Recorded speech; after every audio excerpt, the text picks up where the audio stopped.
Le 9 septembre 2025, Israël frappe Doha. Une capitale arabe, médiatrice reconnue, touchée au cœur en pleine négociation de cessez-le-feu entre Gaza, le Hamas, le Qatar et les États-Unis. Ce n'est pas la première fois que Doha subit une telle attaque. En juin, l'Iran visait la base américaine d'Al-Udeid. Aujourd'hui, une question s'impose. Cette action israélienne redistribue-t-elle totalement les cartes pour les accords d'Abraham, le Golfe et le Maroc?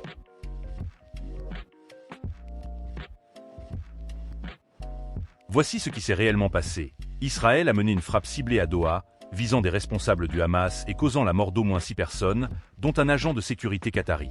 Les principales figures du Hamas auraient survécu. Le Qatar dénonce une atteinte grave à sa souveraineté et à son rôle de médiateur régional. Le Conseil de sécurité de l'ONU, avec le soutien unanime de ses membres, condamne clairement l'action, appelle à la désescalade et réaffirme la souveraineté qatari.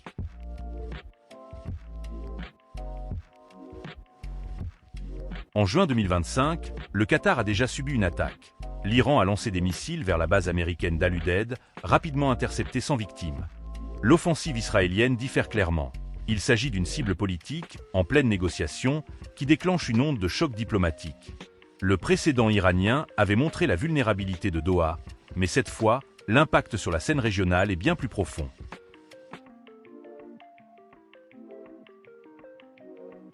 Trois raisons expliquent cette opération israélienne.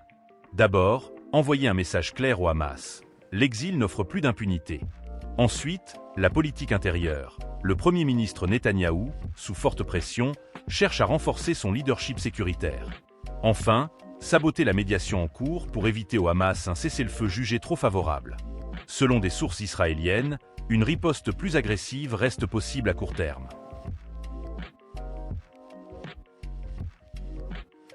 La réaction internationale est immédiate.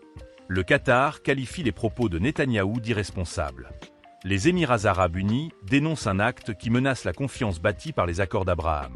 Le Royaume-Uni, la Chine, la Russie condamnent une violation du droit international. Plusieurs États du Golfe pourraient geler ou ralentir la normalisation avec Israël si ces frappes unilatérales se poursuivent. L'esprit des accords d'Abraham est aujourd'hui en sursis. Des conséquences majeures sur toute la région. Les pays du Golfe pourraient renforcer leur sécurité nationale, diversifier leurs alliances et exprimer une méfiance accrue envers la protection américaine. Le Maroc et d'autres pays du Maghreb, tout en affichant leur solidarité, devront jongler entre diplomatie régionale et relations avec Israël. Pour les États-Unis, cet événement fragilise leur image de garant sécuritaire. Enfin, le Hamas pourrait voir sa rhétorique de résistance renforcée, mais son isolement diplomatique aggravé.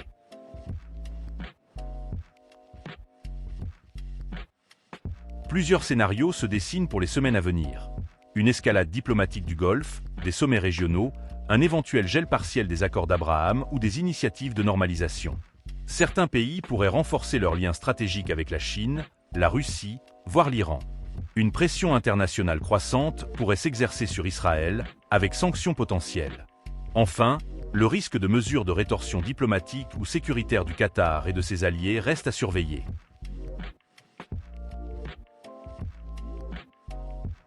Frappe sur Doha.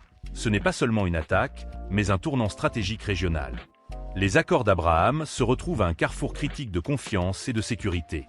Pour le Maroc, pour l'ensemble de la région, le défi sera de rester acteur, d'incarner la voie de la souveraineté et de la paix.